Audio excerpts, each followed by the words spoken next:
որտեղ մենք նախատեսում ենք, որ ազատատեսական գոտին պետք է գործի մինչև 25 տարվա մեջ, 25 տարվա ընթացքում։ Այդ ծրագիրը ամբողջովին մշակեց Անդրանիկ Թևանյանը, գիտեք, որ ինքը տնտեսագետ է, նաև այդ բնականաբար Կարեն Սիմոնյանի խնդրանքով եւ հորդորով այդ ամեն ինչը կազմվեց, եւ բացի դա մենք այսպես ասած եկանք ներզրակացության, որ Գյումրի քաղաքը բացի այն բանից, որ Գյումրի կողքը պետք է ազատատեսական գոտի հիմնվի, նաև բուն Գյումրիի քաղաքում պետք է ունենա ազատ քաղաքի կարգավիճակ, որտեղ Գյումրիում բոլոր բիզնեսները, որ գործում են, իրենց հարկերը պետք է 50%-ով ավելի էժան քիչ լինեն, որպեսզի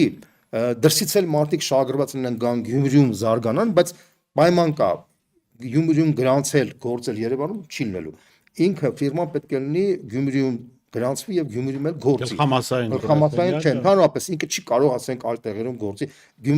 Դա վերաբերում է միայն այն մասին, որը Գյումրիում է աշխատել։ Իսկ նպատակավորն է, որ մենք կարողանանք մարդիկ արտադրում են ինչ-որ բան Գյումրիում, դա դրսում չեն կարող։ Չէ, կարող են արտադրել, բնականաբար հասկանալի է, եթե դու արտադրում ես,